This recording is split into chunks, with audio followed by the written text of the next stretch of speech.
126 சங்கீதம் அதனுடைய 5வது வசனத்தை வாசிக்கலாம்.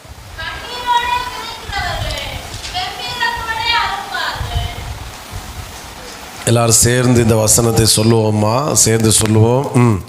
கண்ணீரோடே விதைக்கிறவர்கள் கம்பீரத்தோடே அறுப்பார்கள். எப்படி அறுப்பார்களா?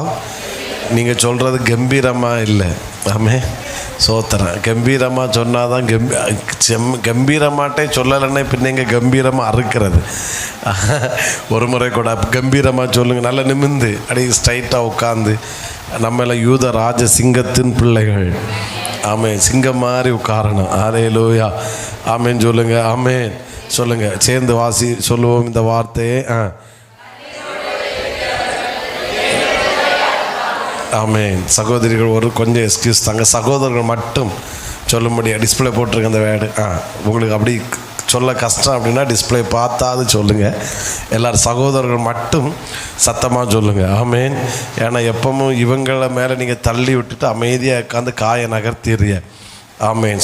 சத்தமாக சேர்ந்து சொல்ல போகிறோம். கண்ணீரோடே ஆமேன் சொல்லுங்க. ஆமேன். கண்டிப்பாக கர்த்தர் கம்பீரத்தோடு அறுவடை செய்ய வைப்பார். இந்த மாதம் ஆண்டவர் நமக்கு கொடுத்த வாக்கு தத்தம். ஆமேன். அறுவடையின் மாதம் என்று. ஸ்தோத்திரம். ஒரு அறுவடையை கர்த்தர் தருவாராக. இதை குறித்து பல காரியங்களை கடந்த ஞாயிற்றுக்கிழமை சும்மா ஒரு ஆரம்பத்திலே தொட்டு விடுவதற்கு கர்த்தர் கிருபை செய்தார். நேற்று வெள்ளிக்கிழமை உபவாச ஜெபத்திலும் ஒரு 3 விதமான அறுவடையை குறித்து தியானிக்கவும் ஜெபிக்கவும் ஒரு தயவுசெய்து அந்த ஃபாஸ்டிங் ப்ரேயர் அட்டன் பண்ண முடியாதவங்க உங்களுக்கு தேவை என்றால் அந்த ஃப்ரைடே ஃபாஸ்டிங் ப்ரேயருக்குள்ளே அந்த லிங்கை நீங்கள் அந்த வார்த்தைகளை கேட்கும்படியாக உங்களை அன்போடு கேட்கிறேன். அது ஒரு டிஃப்ரெண்ட்டான அட்மாஸ்பியராக இருந்தது.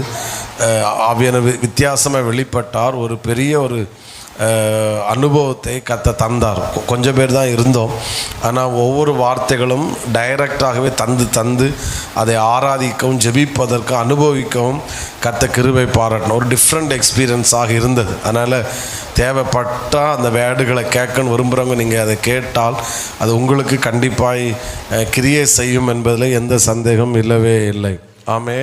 நிச்சயமாகவே கர்த்தர் ஒரு அறுவடையை காண செய்வாராக. நாம் இருப்பது விதைக்கிற சீசனில் கர்த்தர் நம்ம வைக்கலை, ஒரு அறுவடையின் சீசனில் கர்த்தர் நம்ம வைத்திருக்கிறார். ஆமென். இங்கே இருக்கிற என் சத்தத்தை கேட்கிற அத்தனை பேருடைய கண்களும் ஒரு மிகப்பெரிய அறுவடையை பார்க்கும் என்பதில் எந்த சந்தேகமும் இல்லை. ஆமென். ஒருவர் விதைத்தது ஒருவராக இருந்தாலும் அதை அறுவடை செய்வது பலராக இருக்கும். ஆமேன். சிலரை அப்படி ஆண்டவர் வைக்கிறார் விதைப்பதற்கு. ஆனால் பலர் அறுவடை செய்ய கர்த்தர் வைப்பார். அது மட்டும் இல்லை, இந்த பூமியிலே மட்டும் அல்ல கர்த்தர் நமக்கு அறுவடை வைத்திருப்பது. இந்த பூமியிலையும் கர்த்தர் நமக்கு அறுவடை தருவார், பரலோகத்திலும் கர்த்தர் நமக்கு அறுவடை தருவாராக. எத்தனை பேர் ஆமேன் சொல்லுகிறீர்கள்? எனவே பரலோகம் நாம் போவது விதைப்பதற்காக அல்ல, பரலோகத்தில் நாம் போவது விதைத்ததை அறுவடை செய்வதற்காக. அதனால தான் ஆண்டவர் சொன்னார், பரலோகத்தில் உங்கள் பொக்கிஷங்களை என்ன செய்யுங்கள்? சேர்த்து வையுங்கள். நீங்கள் இந்த தசம பாகமாகவும் மற்றபடி எந்த விதத்தில் கொடுக்குற அத்தனை காணிக்கைகளும் ஒன்று கூட அது வீணாய் போகாது. அதை கர்த்தர் தம்முடைய கணக்கில் வைத்து அதை ஒரு பொக்கிஷமாக வைத்து நீங்கள் பரலோக ராஜ்யத்தில் போகும்போதும் இங்கேயும் அறுவடை செய்ய வைப்பார், அதை பரலோகத்திலும் கர்த்தர் அறுவடை செய்ய வைப்பார். நான் அடிக்கடி சொல்லுகிற ஒரு வார்த்தை உண்டு, ஆண்டவருக்கு கொடுப்பது என்பது நமக்கு கிடைக்கிற ஒரு பெரிய பாக்கியம். தசமமாக கொடுக்குறோம் என்றால் அது கொடுக்க வைக்கிறான், அது பெரிய பாக்கியம். அந்த ஒரு காசு அது வீணாய் போகாது. கர்த்தர் அதை 100 மடங்காய் 1000 மடங்காய் கர்த்தர் அறுவடை செய்ய வைப்பார். ஆனால் ஒரு வார்த்தை முக்கியம், விதைப்பு இல்லாமல் அறுவடை இல்லை. அதனால் இந்த பூமியிலையும் கர்த்தர் அறுவடை செய்ய வைப்பார், பரலோகத்தில் என்ன செய்ய வைப்பார். அதனால் பரலோகத்தில் உங்கள் பொக்கிஷங்களை என்ன செய்யுங்கள்? அங்கே போகும்போது நீங்கள் அதை அறுப்பீங்க, அதை அறுவடை செய்வீர்கள் என்பதில் எந்த சந்தேகமும் இல்லை. இன்னொரு காரியம் கூட, நாம் விதைத்ததையும் நாம் அறுவடை செய்ய வைப்பார், தேவன் விதைத்ததையும் நம்முடைய வாழ்க்கையில் அறுவடை செய்ய வைப்பார். ஆமென். சொல்லுங்க இந்த வார்த்தையை, தேவன் விதைத்ததையும் அறுவடை செய்ய வைப்பார். கொஞ்சம் கூட சத்தமாக சொல்லுங்க, தேவன் விதைத்ததையும் அறுவடை செய்ய வைப்பார். இயேசு இந்த பூமியிலே மனிதனாய் வந்து பலதை செய்து விட்டு போனார். அதில் மெயினாக இந்த பூமியிலே வந்து அவர் அநேகவற்றை விதைத்து விட்டு போனார். என்ன செஞ்சுட்டு போனார் சொல்லுங்க? விதை. இயேசு இந்த பூமியிலே அவர் சிந்தின ரத்தம் அனைத்தும் ஒரு விதையாக்கும். சிந்தின ரத்தம் என்பது என்னது? விதை. அவர் இந்த பூமியிலே பண்ணின ஜபங்கள் ஒரு விதை, ஒரு விதை. இயேசுடைய மரணம் என்பது ஒரு விதை. அவர் மரிக்காமல் வந்து எல்லாத்தையும் செஞ்சு அவர் மரித்தார். அது நமக்காக. அந்த மரணம் என்பதெல்லாம் ஒரு விதை, ஒரு ஆமென். அவர் நியாயப்பிரமாணத்துக்கு ஒரு முடிவு உண்டு பண்ணி கிருபை என்கிற பிரமாணத்தை கர்த்தர் நமக்கு கொடுத்து விட்டு போனார். இதெல்லாம் விதை. அப்போது நாம் விதைத்ததையும் அறுவடை செய்ய வைப்பார், தேவன் விதைத்ததையும் நாம் அறுவடை செய்ய வைப்பார். அவர் விதைத்ததில் இன்னொரு விதை என்பது உறவு என்கிற விதை. புதிய ஏற்பாட்டில் தான் நாம் அவரை அப்பா என்று கூப்பிடுகிறோம். அப்போது அப்பாவுக்குரியதெல்லாம் நமக்குரியதாய் மாறிவிடுகிறது. நாம் சுதந்திரவாளிகளாய் மாறிவிடுகிறோம். அப்போ இயேசு இந்த பூமியிலே அற்புதங்களை செய்தார், ஊழியம் செய்தார், அதெல்லாம் செய்தார். அதுவும் எவ்வளோ முக்கியமோ அதே நேரத்தில் அவர் இந்த பூமியில் வந்து அவர் விதைத்து விட்டு போனார். ஆமென். அவர் விதைத்ததை நம்முடைய கண்களால் கர்த்தர் அறுவடை செய்ய வைப்பாராக. பரிசுத்த ஆவியானவர் இந்த பூமியில் கொடுக்கப்பட்டது ஒரு அறுவடை. ஆமென். இயேசு சொல்லிவிட்டு நான் இவ்வளோ செஞ்சுட்டு போகிறேன், நீங்கள் காத்திருங்கள், தேற்றரவாளனாகி அவரை உங்களிடத்தில் அனுப்புவேன், அவர் வந்து உங்களை சகல சத்தியத்தில் நடத்துவார். ஆமென். அப்போ இயேசு விதைத்ததுடைய ஒரு அறுவடை தான் பரிசுத்த ஆவியானவர். அவர் நமக்குள்ளே தங்கி இருக்கிறார், வாசம் பண்ணுகிறார். அப்போது ஆமென். நான் இதெல்லாம் ஏன் சொல்லுகிறேன் என்றால், நாம் சிலவற்றை அறுவடை செய்ய போவது உறுதி. கர்த்தர் நம்முடைய கரத்திலே ஒரு மிகப்பெரிய அறுவடையை நிச்சயமாய் தரத்தான் போகிறார். ஆமென். சொல்லுங்க பார்க்கலாம். விசுவாசித்தா சத்தமாய் ஹல்லேலூயா. இன்றைக்கு ஒரு முக்கியமான காரியத்தை இதோடு நாம் ஆவியானவர் கடந்த நாட்களிலே இடைப்பட்ட சில காரியங்களை நான் வேகமாய் சொல்லும்படியாக விரும்புகிறேன். கர்த்தர் கிருபை செய்வாராக. லூக்கா எழுதின சுவிசேஷம் 10ஆம் அதிகாரம் அதனுடைய 2வது வசனத்தை வாசிக்கிறோம். லூக்கா 10:2. அப்பொழுது இயேசு அவர்களை நோக்கி, அறுப்பு மிகுதி, வேலை ஆட்களோ கொஞ்சம். ஆகையால் அறுப்புக்கு எஜமான் தமது அறுப்புக்கு வேலை ஆட்களை அனுப்பும்படி அவரை வேண்டிக் கொள்ளுங்கள். அறுப்பு மிகுதி, அறுவடை மிகுதி, ஆனால் யார் குறைவாக இருக்கிறார்கள்? வேலை ஆட்கள் கொஞ்சம். அதாவது விதை மிகுதி என்றல்ல. எது மிகுதியாக இருக்கிறது? அறுவடை தான் மிகுதியாக இருக்குது. அப்போது இன்றைக்கு இது என்ன காலம் என்றால் ஒரு அறுவடையின் காலம். ஆனால் வருத்தம் என்னவென்றால், வேதனை என்னவென்றால், துக்கம் என்னவென்றால், விளைந்திருக்கிற தானியத்தை, விளைந்திருக்கிற அறுவடை செய்வதற்கு ஆட்கள் இல்லை. அப்போ அறுப்பு தான் மிகுதி, யார் கொஞ்சமாக இருக்கிறாங்க? இயேசு ஒரு 70 பேரை அவர் தெரிந்து கொண்டு அவர் கிராமத்துக்கு அனுப்பினார். கிராமங்களுக்கு 2 பேராக அவர் அனுப்பினார். அப்படி அனுப்பும்போது தான் அவர் சொன்ன ஒரு வார்த்தை, அறுப்பு மிகுதியாக இருக்கிறது, ஆனால் வேலை ஆட்களோ கொஞ்சம். அப்போ இந்திய தேசம், நான் இன்றைக்கி பேசுவது தேவனுடைய சில பாரத்தை ஆக்கும், தேவனுடைய ஒரு ஏக்கம். அதனால் நான் முதலே சொல்லுகிறேன், இன்றைக்கு பேசுகிற வார்த்தை எல்லாருக்கும் பயனுள்ளதாக இருக்குமான்னு கேட்டால் எனக்கு தெரியாது. ஸோ ஆனால் நான் இதை ஃப்ரைடே பேசுவதற்காகத்தான் நான் அதை மாற்றி வைத்தேன். ஆனால் இங்கே வந்து ஜெபிக்கும்போது ஆண்டவர் இதை ஞாயிற்றுக்கிழமை பேசுவதற்காக ரொம்ப உணர்த்தினார். அப்போ நான் கேட்டேன், ஞாயிற்றுக்கிழமை பேசினா அப்போ இன்றைக்கி என்ன சொல்லும்போது அன்று திரும்ப சில வேர்டுகளை கொடுத்தாரு. அதை தான் நாங்கள் வெள்ளிக்கிழமை தியானித்து ஜெபித்தோம் என்பதை காட்டிலும் அதை அனுபவிக்க கர்த்தர் கிருபை செய்தார். நமக்கு சபைக்கு வராத குடும்பங்களுக்காகவும் சில பேரை சொல்லி ஜெபிப்பதற்கு கர்த்தர் கிருபை பாராட்டினார். ஒரு அல்லேலூயா சொல்லுங்க பார்க்கலாம். அப்போது அறுவடை மிகுந்திருக்கிறது. வருத்தம் இன்னைக்கு நிறைய இடங்கள் என்னன்னா, அறுவடை இல்லாமல் ஆகும்போது தான் பஞ்சம் வருகிறது. அறுவடை இல்லாமல் போகும்போது ஆமீன் ஸ்தோத்திரம் தரித்திரம் வருகிறது. அறுவடை இல்லாமல் போகும்போது மக்கள் பசியினால் வருந்துகிறார்கள். ஆனால் ஆண்டவர் இங்கே என்ன சொல்கிறார்னால், பஞ்சம் தரித்திரம் விதை இல்லை அப்படி சொல்லவில்லை. அறுவடை மிகுதியாக இருக்கிறது. ஆனால் யார் தான் இல்லாமல் இருக்கிறாங்க? அறுவடை செய்வதற்கு ஆட்கள் இல்லை. இன்னைக்குள்ள செய்தியுடைய தலைப்பை எப்படி சொல்லலாம்? அறுவடையாளர்கள் தேவை. அறுவடையாளர்கள் அவர்களை வைத்து ஆண்டவர் விதைக்க வைக்கல, அவர்களை வைத்து உழ வைக்கல. அறுவடையாளர்களை வைத்து அவர் திரும்ப நிலத்தை பண்படுத்த வைக்கல. அவர் என்ன சொல்றாருன்னா, நீங்கள் ஒன்றும் செய்ய வேண்டாம். நீங்கள் வந்து நான் விதைச்சாச்சு, நான் தானியம் விட்டாச்சு, நான் தண்ணீர் பாய்த்தாச்சு, அதை வளர எல்லா வேலையும் நான் பார்த்துட்டேன்.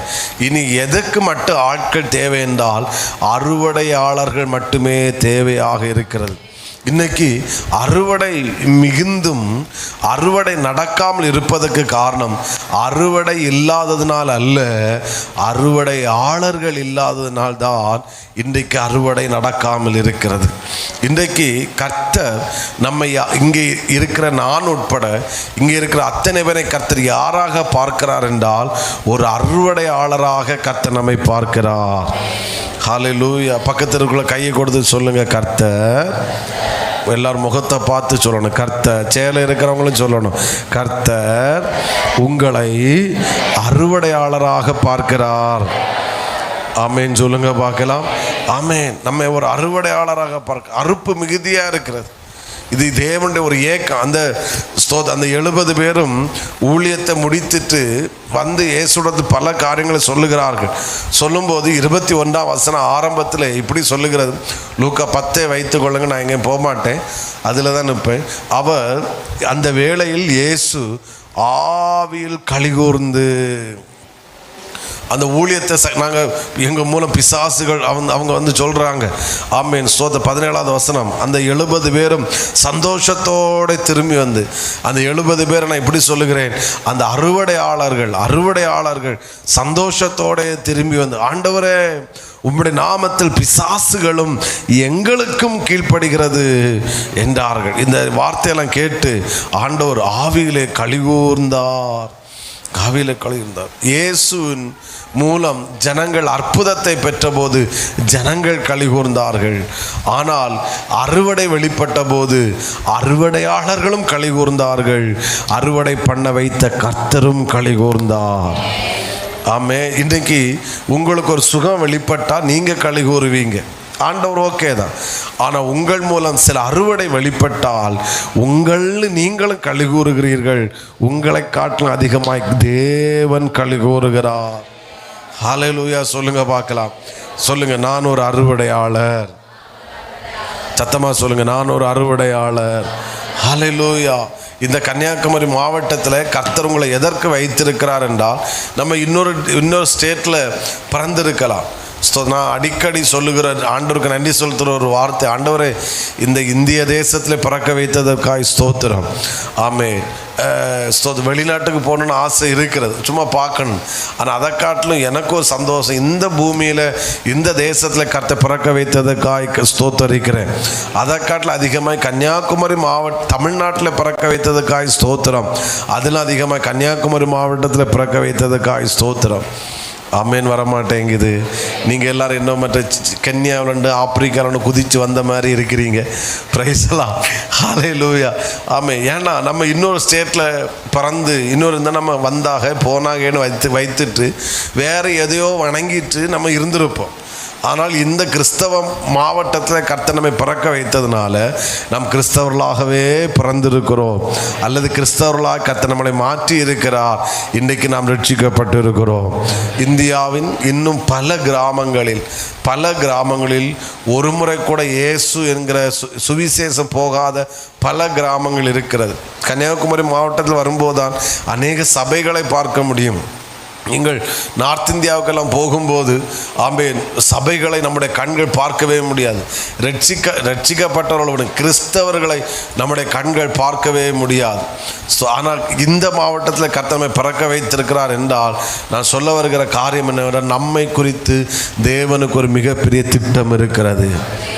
கர்த்தர் நம்மை ஒரு அறுவடையாளராகத்தான் என்ன செய்கிறார், பார்க்கிறார். நீங்கள் நம்மள அறுவடை வெளிப்படும் போது நீங்கள் அந்த 70 பேரும் போயிட்டு சந்தோஷத்தோடு தான் வந்தார்கள். ஆனால் அவர்கள் சந்தோஷப்பட்டதை காட்டிலும் அதிகமாய் தேவன் சந்தோஷப்பட்டார். ஒரு முறை கூட பக்கத்தில் ஒரு கையை கூட சொல்லுங்க, நீங்க ஒரு அறுவடையாளர். காது கேட்கல. ஒரு காலத்தில் நம்ம எல்லாம் யாராக இருந்தோம்னா ஒரு அறுவடையாக இருந்தோம். ஒரு காலத்தில் நாம் ரட்சிக்கப்பட்டோம். இயேசுனை ரட்சித்தார், இயேசுனை மனந்திருப்பினார், என்னை அவருடைய பிள்ளையாய் மாற்றினார் அப்படின்னு நம்ம சொல்கிறோன்னா நம்ம அறுவடையாக இருந்தோம். ஒரு காலத்தில் அறுவடையாக இருந்த நம்மை இன்றைக்கு நம்ம மூலம் பலர் ரட்சிக்கப்படுகிறார்கள். நாம் பலருக்கு இயேசுவை சொல்லுகிறோம். ஏன் இல்லை, நாம் மற்றவர்களுக்கு ஊழியம் செய்கிறோம் என்றால் அப்போ ஒரு காலத்தில் அறுவடையாக இருந்த என்னை இப்பொழுது என்னை அறுவடையாளராக கர்த்தர் மாற்றுகிறார். நீங்கள் எழுதுறதுல முக்கியத்துவம் கொடுக்கிறத காட்டிலும் எழுதுங்க. ஆனால் அந்த வேர்டுகளை ரிசீவ் பண்ணிக்கிட்டு இது பண்ணலாம். ஆமேன்னு சொல்லுங்க பார்க்கலாம். அப்போ ஒரு காலத்தில் அறுவடை ஸ்தோத்திரம். இப்போ நான் சொல்கிறேன், ஒரு காலத்தில் நான் ஞானஸ்தானம் பெற்றேன். ஸ்தோத்திரம். என்னோட 17 வயதில் 17 வயசில் ஞானஸ்தானம் எடுக்க கர்த்தர் கிருபை செய்தார். அப்போ நான் ஒரு அறுவடை. இன்றைக்கு பலருக்கு ஞானஸ்தானம் கொடுக்க வைக்கிறார் என்றால் இப்போ நான் அறுவடையாளராய் கர்த்தர் மாற்றி இருக்கிறார். நான் சொல்கிறேன், புரியுதா? ஒரு எக்ஸாம்பிளுக்கு புரிய வைக்க சொன்னேன். அப்போது என்றைக்கோ ஒரு நாள் ரட்சிக்கப்பட்டேன் என்று நீங்கள் சொன்னீங்கன்னா அன்றைக்கு நீங்கள் அறுவடையாய் மாறினீர்கள். இன்றைக்கு உங்கள் நிமித்தம் பலர் ரட்சிக்கப்படுகிறார்கள். இன்றைக்கு நீங்கள் பலருக்கு ஆசீர்வாதமாக இருக்கிறீர்கள் என்றால் இன்றைக்கு நீங்கள் அறுவடையாக அல்ல, எப்படி மாறி இருக்கிறீர்கள்?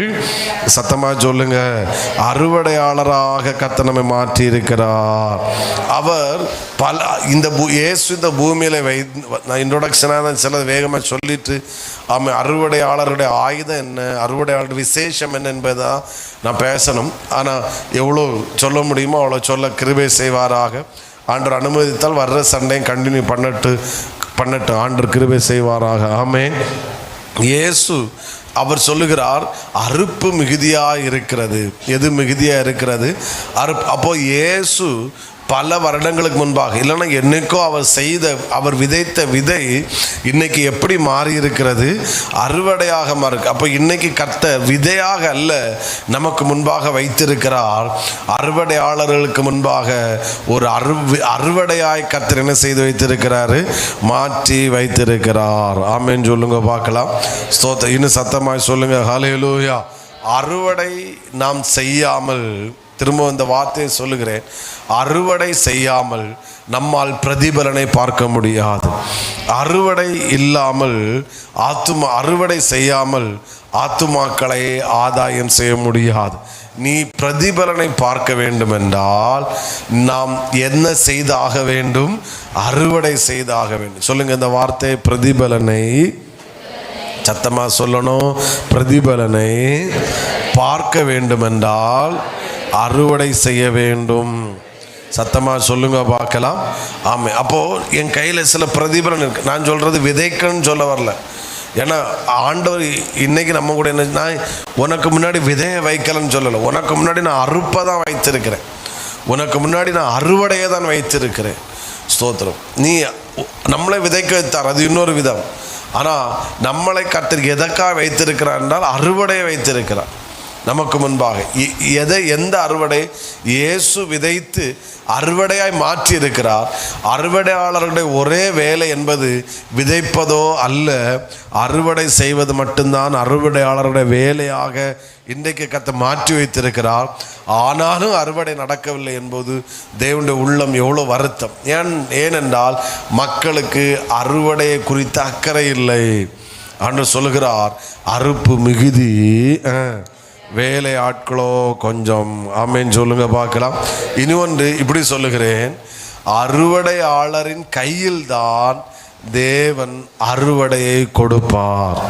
யாருக்கு கையில் அறுவடையை கொடுப்பாரு? சத்தமாக சொல்லுங்க. அந்த 70 பேரும் போய் ஊழியம் செய்த போது அவர்கள் மூலம் அவர்கள் இன்னொரு வேடைன்னு சொல்லுவாங்க. லூக்கா 10 பிசாசுகள் ஆமேன் போனது. ஆமேன் ஸ்தோத்திரம். எத்தனாவது வசனத்தில் 17ஆம் வசனத்தில் சொல்கிறாங்க, பிசாசுகள் எங்களுக்கு என்ன செய்கிறது? கீழ்ப்படுகிறது. சத்தமாக ஒரு ஆமேன்னு சொல்லுங்க பார்க்கலாம்.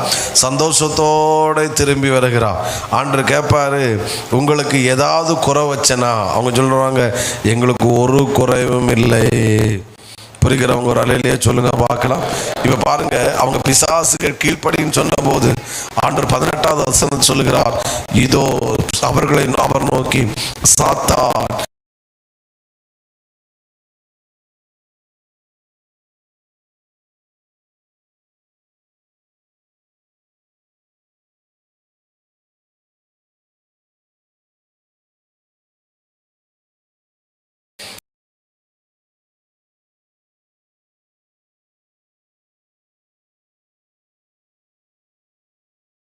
மூலமாகத்தான் பிசாசுகள் என்ன செய்தது? கீழ்ப்படும். அற்புதங்கள் அவர்கள் மூலமாகத்தான் நடந்தது. அப்போ அறுவடையாளருடைய கையிலே தான் கர்த்தர் எதை கொடுக்கிறார்? அறுவடையை கொடுக்கிறார். பக்கத்தில் கையை கொடுத்து சொல்லுங்க இந்த வார்த்தையை, அறுவடையாளரின் கையில் தான் தேவன் அறுவடையை கொடுப்பார். ஆமென். Praise the lord. அப்போ நம்ம எல்லாம் யாரு? தேங்க்யூ. ஆமேன். இதை உள்ள புகுத்தேக்கு தான் இவ்வளோ.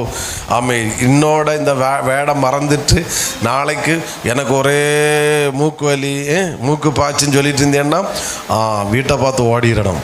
சோத்திரம். இந்த வேடு சாகிற வரையில் ஹார்ட்டில் இருக்கணும். நான் யார்? ஆமே. ஏன்னா அறுவடையை யாருடைய கையில தான் கர்த்தர் கொடுப்பார்? அறுவடையாளருடைய கையில தான் கொடுப்பார். ஆமேன்.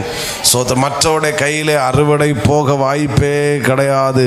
கர்த்தர் இந்த பகல் வேளையிலே என்னையும் நம் அத்தனை பேரையும் அறுவடையாளராக மாற்றித்தான் கர்த்தர் அனுப்புவாராக. நம்மை கர்த்தர் ஒரு அறுவடையாளராகத்தான் பார்த்திருக்கிறார். இன்றைக்கு இந்த இடத்துல கர்த்தர் நம்மை ஒரு அறுவடையாளராக கொண்டு வந்திருக்கிறார். எனவே நீ அறுவடையாளராக மாற ஆயத்தம் என்றால், அறுவடையாளராக உங்களை ஒப்பு கொடுக்க ஆயத்தம் என்றால், உங்கள் கரத்தில் மிகப்பெரிய அறுவடையை கொடுப்பதற்கு கர்த்தர் ஆயத்தமாயிருக்கிறார். சத்தமா ஒரு ஆமேன் சொல்லுங்க பார்க்கலாம். ஹல்லேலூயா. தேவனுடைய இதயத்தை, தேவனுடைய ஏக்கத்தை, தேவனுடைய பாரத்தை புரிந்த நபர்கள் இன்றைக்கு வெகு குறைவு. அவர் எல்லாரும் கிறிஸ்தவர்களுடைய, எல்லாரும் இல்லை, 90% கிறிஸ்தவருடைய ஆமேன் மைண்ட் செட் எதுவாக இருக்குன்னா, என்ன செய்தாவது ஆண்டவரிடத்திலிருந்து சிலதை வாங்கிட்டு போயிடணும். என்னது? சுகத்தையும் பணத்தையும் கோழியையும் முட்டையையும் ஆமேன் அதை வாங்கிட்டு, இதுதான் மைண்ட் செட்டாக இருக்குது. நான் சொல்கிறேன், அது ஒரு நல்ல லெவல். நான் அது ஆண்டவர் தரமாட்டாருன்னு இல்லை. ஆனால் அதை காட்டில் அதிகமாக தேவனுடைய ஏக்கம் என்ன, தேவனுடைய விருப்பம் என்ன, அவருடைய இதய துடிப்பு என்ன, அவர் என்னை குறித்து என்ன விரும்புகிறார், என்னிடத்தில் என்ன அவர் எதிர்பார்க்கிறார். ஒரு ஆமேன் சொல்லுங்க பார்க்கலாம். அப்படிப்பட்டவர்களுக்கு அவர் அதிகாரத்தை கொடுக்கிறார். அப்படிப்பட்டவர்களுக்கு வல்லமையை கொடுக்கிறார். மற்றவர்களுக்கு உணவை கொடுத்தாரு, ஆனால் இந்த சீஷர்களுக்கு அதிகாரத்தை கொடுத்தாரா? ஆமேன். சோதர். நான் அதை கடைசியில் பேசுவேன். அறுவடையாளருடைய விசேஷம். ஆமேன் சொல்லுங்க பார்க்கலாம். அப்போது அறுவடையாளரின் கையில் தான் கர்த்தர் எதை கொடுப்பார்? சத்தமாக சொல்லுங்க, அறுவடையை கொடுப்பார். இன்னொரு முக்கியமான காரியம் கவனிங்க. இந்தியாவில் சுவிசேஷம் ஆமேன் சும்மா 2000 வருடங்களுக்கு மேலாக 2000 வருடங்கள் மேலாகிவிட்டது.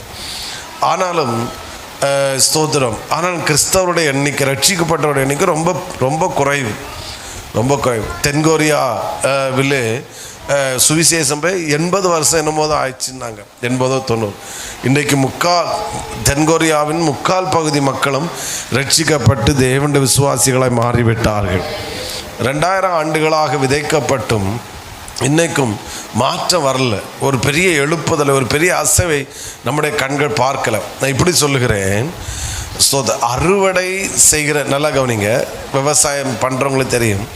நீங்கள் வாழை வளர்ந்துருக்கு, கொலை காய்ச்சி இருக்குது, பழுத்திருக்கு. அந்த அந்த அந்த விவசாயம் பண்ணுறவங்க கண்ணெல்லாம் அந்த இதில் தான் போயிட்டே இருக்கும். அந்த வாழைக்காய் காஞ்சிட்டா பருத்து கொஞ்சம் இதாகிட்டு சரி பெருசாயிட்டு பழுக்கிற கண்டிஷனில் வந்துட்டு அப்படின்னா அவர் அடுத்த கட்டத்தில் அதை வெட்ட ஆரம்பிச்சிடுவார். உண்மைதானா? நீங்கள் இருக்கிறத பார்த்தா ஏதோ நீங்கள் ஒரு ஒரு விவசாயம் பண்ணுகிற நெல் விவசாயம் எதாரம் அந்த நெல்லை பார்த்துக்கிட்டே இருப்பாங்க. அது வளர்ந்து வளர்ந்து வளர்ந்து அது அது அறுக்கலாம் அப்படின்ற நிலைமைக்கு அந்த அவங்களுக்கு தெரிஞ்சிட்டுன்னா அதுக்கடுத்து அவங்க வெயிட் பண்ணவே மாட்டாங்க. அது என்ன செஞ்சுருவாங்க, அறுவடை செய்ய. இப்போ என்ன கவனிங்க, அந்த நான் ஒரு வாழைக்காயோ இல்லைன்னா இதோ சொன்னேன், எதுவாக இருந்தாலும் ஒரு பழமாக இருந்தாலும் சரி, அது வளர்ந்து அது அது இதாச்சு பழுக்கிற கண்டிஷன் ஆகி திரும்பவும் இப்போ ஒரு வாழைப்பழம் காய்ச்சி அப்படி மஞ்சள் கலர் வந்துட்டு பழுக்கிற கண்டிஷன் அப்படி வந்து அப்படியே விட்டு இனி ஒரு 3 மாதம் தாண்டி திரும்ப அந்த வாழை கொலைவை பார்த்தா அது எப்படி இருக்கும்? ஏதாவது சும்மா சொல்லுங்க, அழிஞ்சு போயிரு, வேஸ்ட்டாக போயிரு. ஏன்னா நீ அறுவடை செய்யறது ரொம்ப முக்கியம். ஆனால் அறுவடை செய்ய வேண்டிய நேரத்தில் அறுவடை செய்யாமல் போகும்போது அறுவடை வீணாய் போய்விடுகிறது அல்லது அழிந்து போய்கிறது. இன்னைக்கு அநேக ரட்சிக்கப்படாமலும் இன்னைக்கு ஒரு மிகப்பெரிய எழுப்புதல் நடக்காத காரணம் அறுவடை நேரத்திலே அறுவடை செய்யாமல் போகும்போது அந்த விதைத்து வளர்ந்த அறுவடை எப்படி போய்விடுகிறது? வீணாய் போய்கிறது. நான் சொல்கிறேன், எத்தனை தெளிவாக புரியுது. ஏன் அப்படின்னா சிலர்லாம் அந்த சீசன் நேரம் வரும்போது எவ்வளோ ரூபாய் செலவு பண்ணியாவது அந்த நேரத்தை அதை வெட்டிடுவாங்க வாழைக்காய். அவங்களுக்கு தெரியும் இன்னும் நாள் டிலே ஆக ஆக ஆக இந்த காய் பழுக்க ஆரம்பிச்சிடும். அதுக்கப்புறம் நம்ம இவ்வளோ கஷ்டப்பட்டு இவ்வளோ தண்ணி ஊற்றி இவ்வளோ உரம் போட்டு இந்தளவுக்கு ராத்திரி பகலும் தூங்காமல் இவ்வளோ நம்ம கண்டும் கருத்துமாக பராமரித்து இது அறுவடை செய்ய நேரத்தில் நம்ம விட்டுட்டோம் அப்படின்னா அது வேஸ்ட்டாக போயிடும். இன்றைக்கும் இதுதான் இந்தியாவில் நடந்து கொண்டு இருக்கிறது. என்ன நடக்குது? அறுப்பு மிகுதியாக இருக்குது, அறுவடை செய்ய ஆள் இல்லை, வேலையாட்கள் இல்லை, அறுவடையாளர்கள் இல்லை. அதனால என்ன நடக்குது? அறுவடை எல்லாம் வேஸ்ட்டாக போயிட்டு ரட்சிக்கப்படாமல் ஜனங்கள் மறிக்கிறார்கள். நான் ஒரு எக்ஸாம்பிள் சொல்கிறேன், இங்கே சொல்லிப்பேன். கொரோனாவினால் மக்கள் மறித்தார்கள், அது நமக்கு தெரியும். இப்போ திடீர்னு ஒரு ஒரு நம்முடைய பாரத பிரதமர் அவங்க ஒரு நியூஸ் கொடுக்குறாங்க. இப்போ இடையில ஒரு நியூஸ் வந்துச்சு, ரஷ்யாவில் கேன்சருக்கான தடுப்பூசி வேக்சின் கண்டுபிடிச்சாங்க அப்படின்றதுக்காக. படிச்சிங்களா? அதை நீங்கள் பார்க்கல? இல்லை, பார்க்கப்படாது. இதெல்லாம் பார்த்தா பாவமாக்கும். ஸோ அதை பார்த்து ஏன்னா அவ்வளோ சந்தோஷம். ஏன்னா இந்தியாவில் அது சீக்கிரம் வந்துடட்டும். ஏன்னா கேன்சர்னால் இளம் வயதினர்கள் அநேகர் மரித்ததை என்னுடைய கண்கள் பார்த்தது. அப்போல்லாம் ஜெபித்த ஆண்டு ஒன்றில் சுகம் கொடுக்கணும், இல்லைன்னா இதற்கான மருந்துகள் சீக்கிரம் கண்டுபிடிக்கப்பட கர்த்தர் கிருபை செய்வாராக. இப்போ கவனிங்க, இப்போ திடீர்னு மோடி ஐயா அவங்க ஒரு நியூஸ் கொடுக்குறாங்க, கொரோனாவிற்கு நீங்கள் பயப்பட வேண்டாம், கொரோனாவை குணப்படுத்துகிற மருந்து என்ன செய்யப்பட்டு விட்டது, கண்டுபிடிக்கப்பட்டு. இது மக்கள் ஒரு உதாரணத்துக்கு சொல்கிறேன், உடனே கற்பனைக்கு போயிடாதுங்க. சோத்திரம் அப்படி போனோடனே இப்போ திடீர்னு என்ன ஆகுறது? மக்கள் மறிப்பது ஸ்டாப் ஆகுது. ஏன்னா கொரோனா வந்த பிரச்சனை இல்லை, மருந்து யூஸ் பண்ணுறாங்க, ஏதோ யூஸ் பண்ண கொரோனா ஆச்சு, மக்கள் சரியாயிட்டாங்க. இப்போது அந்த பேச்சே மாறிட்டு இப்போ கொரோனாவில் மக்கள் மறிக்கிற மைண்ட் செட்டே இல்லாமல் போயிட்டு. ஏன்னா கொரோனா வந்ததுனால அல்ல, கொரோனா வந்து அவர்கள் மருந்தை பயன்படுத்தும் போது சுகமாயிட்டாங்க, மரணம் இல்லை. இப்போ அதே ஃபுல்லாக நடந்துட்டு இப்போ ஒரு 6 மாதம் தாண்டி திடீர்னு ஒரு நியூஸ் வருது, கொரோனாவில் ஒருவர் மரித்து போனார் அப்படின்னு. நியூஸ் வரும்போது மக்கள் என்ன நினைப்பாங்க? ஏன் கொரோனாவில் மரித்தார், ஏன் கொரோனா? அடுத்து கேள்வி, மருந்தை பயன்படுத்தலையா?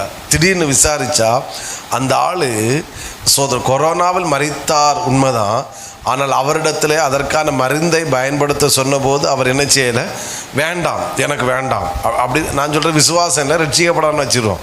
அப்போது சோத்திரம் மருந்து அப்போ ஏன் நாங்கள் எவ்வளோ சொல்லி பார்த்தோம், அவனுக்கு அந்த மருந்து என்ன செய்யணுமா, பிடிக்கலையா வேண்டான்னு சொன்னால் அதனால என்ன செஞ்சு போயிட்டான், மரித்து போகிறோம். இப்போ என்னுடைய கேள்வி, மரித்த நபர் கொரோனாவில் மரித்தாரா அல்லது கொரோனாவுக்கு கண்டுபிடிக்கப்பட்ட மருந்தை பயன்படுத்தாதனால் மரித்தாரா? சத்தமாக எதுவாக இருந்தாலும் சொல்லுங்கள். பயன்படுத்தாதனால் மரித்தார். ஹலோ, அதே போல தான் இன்றைக்கும் அநேகர் மரித்து நரகத்துக்கு போவது பாவம் செய்ததுனால் அல்ல. அவங்க நரகத்துக்கு போவது பாவத்தின் பரிகாரமாகிய இயேசுடைய ரட்சிப்பை அவர்கள் பெற்றுக்கொள்ளாதனால தான் நரகத்துக்கு போகிறாங்க. ஆமே. ஏன் நரகத்துக்கு அவன் பாவம் செய்தனால? நம்மளும் பாவம் செய்தவன் தான். ஆனால் இன்னைக்கு நமக்கு பரலோகம் போகணும்னு நம்ம பாடினோம், இயேசு மணவாளன் என்னை சேர்க்குவான். அப்போ நம்ம ஏன் பாடுகிறோம் என்றால், எனக்கு நான் பாவிதான், ஆனால் பாவத்துக்கு பரிகாரமாகி இயேசுடைய இரத்தத்தினால் வருகிற ரட்சிப்பை நான் பெற்றுக்கொண்டதுனால இன்னைக்கு நான் பரலோகத்துக்கு சொந்தக்காரனாய் மாறிவிடுகிறேன். அப்போது இந்த அறுவடையாளர்கள் இந்த அறுவடை நேரத்தில் அவர்களை அறுவடை செய்ய ஆட்கள் இல்லை, மருந்தை கொடுக்க ஆள் இல்லை. இயேசு இரத்தத்தையும் இயேசு யார் என்பதை அறிவிக்க ஆட்கள். அதனால அறியாதனால சிலர், நான் சொல்கிறேன், மருந்தை பயன்படுத்தாதனால தான் மரித்து போகிறான்னு நான் சொல்ல வந்தேன். இப்போ சிலர் மருந்து கண்டுபிடிச்சது தெரியாமலே மரித்து போகிறாங்க. ஒரு எக்ஸாம்பிள் சொல்கிறேன், புரியுதா? அப்போது நான் என்ன இவ்வளோ வெளியே போய் வர்ற காரணம், ஒரு அறுவடையாளர் எவ்வளோ முக்கியத்துவம் என்பதை நாம் மறந்து விடுகிறோம். சத்துரு ரட்சிக்கப்பட்டு நம்ம இத்தனை வருஷம் ஆன போதும் இப்போவும் உட்காந்து பாஸ்டர்கிட்ட ஜோம் பண்ண, பாஸ்டர் ஒரே மூக்க பாய்ச்சியது, எனக்கு தலைவலி இன்னும் மாறையலை. 25 வருஷம் விசுவாசி இப்போவும் சொல்லியது, கண்ணை மூடனா யானை வந்து நிற்குன்னு, கொண்டு போனால் கொஞ்சம் நல்லாவாது இருக்கும், சுத்த தொந்தரவு ஒழியா சோத்திரம் மாறல. அப்போது நீ என்ன லெவலில் வர, நீ ஒரு காலத்தில் அறுவடையாக இருந்தாய், இன்னைக்கு நீ யாராக மாறி இருக்கணும்? சத்தமாக பேசுங்க. அறுவடையாளராய் மாறு. அப்போ அறுவடையாளர் இல்லாததுனால்தான் விளைந்த அறுவடைகள் இன்னைக்கு அழிந்து போகிறது. நான் சொல்கிறேன், எத்தனை தெளிவாக புரியுது? சத்தமாக ஒரு ஆமேன்னு சொல்லுங்க. அப்போ ஆண்டவர் அதனால தான் அந்த ஆதங்கத்தை கொட்டுறாரு.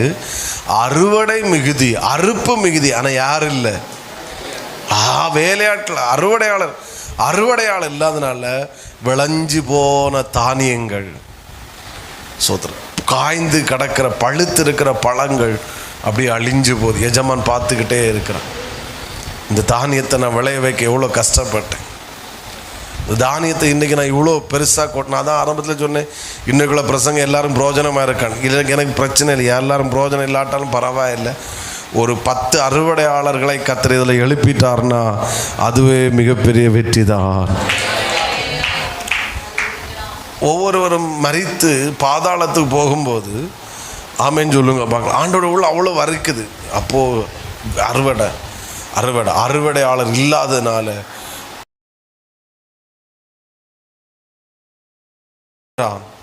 நான் இந்த பாதாளத்துக்கு வந்து விட்டேன்.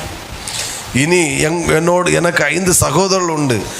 எனக்கு நல்ல நிச்சயம் இருக்குது, அவனுங்களும் வாழ்கிற வாழ்க்கையை பார்த்தா சீக்கிரம் அவனுங்களும் இங்கே தான் வந்து சேருவான்னு நல்லா தெரியுது. நீங்கள் என்ன செய்யுங்கன்னா, இந்த லாசருவை அனுப்புங்க. டே, உங்கள் சகோதரன் ஒருத்தன் அங்கே நரகத்தில் பாதாளத்தில் வேதனைப்படுறான்டா, நீ போ, நீங்கள் ஒழுங்காக வாழுங்க, இல்லைன்னா நீங்களும் பாதாளத்துக்கு போகணும் போய் சொல்லுங்கள். அப்போ ஆண்டவர் சொல்கிறாரு, அவன் இனி போக முடியாது, நான் தேசத்தில் நான் வேறு ஆட்களை வச்சிருக்கிறேன், அவங்க சொல்லி ரட்சிக்கப்படட்டும். அப்படின்னா என்ன? அப்போ நான் தேசத்தில் அறுவடையாளரை நான் வச்சிருக்கிறேன். ஆமேன். எத்தனை பேர் ஆமேன்னு சொல்லுகிறீர்கள்? அப்போ ஆண்டவர் அவ்வளோ நம்பி இருக்கிறாரு. சபையே, நீ சாதாரணமானவள் அல்ல, நீ சாதாரணமானவன் அல்ல. உன்மேல் இருக்கிற அபிஷேகம் சாதாரணமானது அல்ல. நீ இந்த சபையில் உட்கார்ந்து இந்த பிரசங்கத்தை நீ உன்னை கேட்க வைக்கிறான்னா நீ சாதாரணமானவள் அல்ல. நாளைக்கு நீ மயக்க பிடிச்சன என்பது அல்ல என்னுடைய இது. உன்னை குறித்த தேவ திட்டத்துக்கு நீ உன்னை அர்ப்பணி, உன்னை குறித்த தேவ சித்தத்துக்கு நீ அர்ப்பணி. இயேசு எனக்கு என்ன தருவார் என்கிற சிந்தையை தூக்கி தூர போட்டுட்டு இயேசுக்கு நான் என்ன செய்ய வேண்டும் என்கிற சிந்தைக்குள்ளவா. இன்னைக்கு நீ அறுவடையாக அல்ல கர்த்தர் உன்னை பார்ப்பது, ஒரு அறுவடையாளராக கர்த்தர் உங்களை பார்க்கிறார். நீ அர்ப்பணிக்க ஆயத்தம் என்றால் உன்னையும் சந்தோஷப்படுத்துவார், உன் நிமித்தம் தேவனும் சந்தோஷப்படுவார், எதையும் செலுப்பார். நான் லாஸ்ட்டில் வரேன். அறுவடையாளருடைய விசேஷம் புரிகிறவங்க ரலிலேயே சொல்லுங்க பார்க்கலாம். அப்போது இன்றைக்கு அறுவடையாளர்கள் இல்லாததுனால மிகுந்த அறுவடைகள் அழிந்து கொண்டிருக்கிறது. வேஸ்ட்டாக போயிட்டுருக்கு. எஜமான் பார்த்துட்ருக்கிறார். ஐயோ, நான் இந்த மனுஷன் இந்த பூமிக்கு வந்தேன். இந்த சில பொறுப்பாளர் இருக்குங்க, இந்த டியூஷன் எடுக்கிறவங்க, டீச்சர்ஸ், இவங்கெல்லாம் இருக்கிறீங்க. உங்களை பார்த்து அன்பாக சொல்கிறேன், உங்கள் அந்த பிள்ளைகளுக்கு, உங்கள் முன்னாடி இருக்கிற பிள்ளைகளுக்கு நீங்கள் எப்படி இதை கொடுக்குறீங்களோ, அந்த படிப்பை சொல்லி கொடுக்குறீங்களோ, அதோடு கூட இயேசுவையும் உள்ள பிள்ளைகளுக்கு கொடுத்துருங்க, வசனத்தை கொடுத்துருங்க. ஆமே, டியூஷனோ இல்லைன்னா எது தொடங்குற முன்னாடி கண்டிப்பாக ப்ரேயர் பண்ண வச்சு ஆமே அதை நீங்கள் கொடுத்துருங்க. கர்த்தர் உங்களுக்கு இன்னும் நிறைய பிள்ளைகளை தருவார். கர்த்தர் உங்களை இன்னும் அதிகமாக ஆசீர்வதிப்பார். சில பொறுப்பில் இருக்கிறவங்க கர்த்தர் இன்னும் செய்வதற்கு ஞானத்தை கர்த்தர் தருவார். அது எந்த பிள்ளையாக இருக்கட்டும், இயேசுவை கொடுங்க.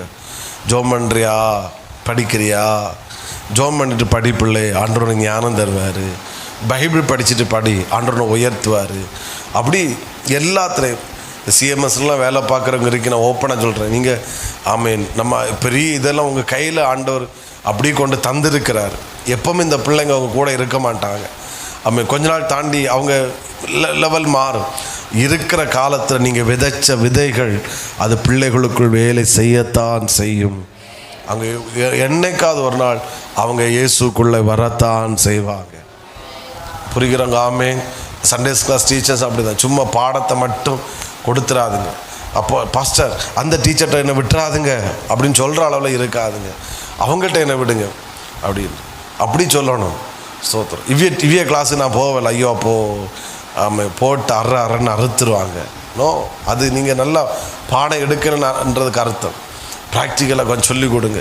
பாடத்தை மட்டும் கொடுக்காம ஆமேன், கொஞ்சம் நல்ல ஒழுக்கங்களை சொல்லிக் கொடுங்க, மேன்மையை சொல்லிக் கொடுங்க. கொஞ்சம் எப்படி ஆண்டவருக்குள்ளே எப்படி வளரணும். ஒரு வருஷத்தில் 52 வாரத்தில் ஒரு சில வாரங்கள் லெஸ் ஆனாலும் கொஞ்சம் ஒரு 3/4 மணிக்கு அரை மணிக்கு தான் உங்கள் பிள்ளைங்க அவங்க முன்னாடி இருக்கிறாங்க. அவங்களுக்கு நீங்கள் எவ்வளோ எஃபோர்ட்டு போட்டு செய்கிறீங்களோ கர்த்தரதை பார்க்குறாரு. அந்த பிள்ளைகள் நிச்சயமாக சொல்லுவாங்க, அன்னைக்கு அந்த சண்டேஸ் கிளாஸ் அக்கா, அந்த டீச்சர் எனக்கு இதை சொல்லி கொடுத்தாங்க, அந்த வசனம் என் வாழ்க்கையில் ஒரு பெரிய மாற்றத்தை கொண்டு வந்தது. ஒரு 2 வாரத்து போன ஆகஸ்ட் 15 ஜெபத்துக்கு அங்கே கெஸ்ட்டாக வந்த தேவ மனுஷர் ஆண்டவர் அவரை வல்லமையாக பயன்படுத்துகிறார். அவர் சொன்னார், 4 தலைமுறையாக எங்கள் வீட்டில் ஊழியர்களாக பாஸ்டமாக இருக்குது, 4 தலைமுறையாக. ஆனால் நான் என்ன செஞ்சிட்டேன் தெரியுமா? இயேசுவிட்டு விலகி பூசாரியாக போயிட்டேன். 5 வருஷம் நான் பூசாரியாக இருந்தேன். ஸோ கிறிஸ்தவ குடும்பத்தில், ஊழியருடைய குடும்பத்தில் பிறந்தேன்னா 5 வருஷம் பூசாரியாக போனேன். ஆனால் நான் திரும்ப இயேசுக்குள்ளே வந்ததுக்கு காரணம் சண்டேஸ் கிளாஸ் டீச்சர் எனக்கு சொல்லி தந்த வசனம் என்னை திரும்ப ஆண்டவருக்குள்ளே கொண்டு வந்தது. இன்றைக்கி என்னை ஊழியக்காரனாய் மாற்றி இருக்கிறது. காது கேட்கலை. அறுவடையாளர்கள் இல்லாததுனால அறுப்பு மிகுந்து இருக்கிற அறுவடைகள் இன்றைக்கி அழிந்து போய் கொண்டிருக்கிறது, வீணாய் போய் கொண்டிருக்கிறது.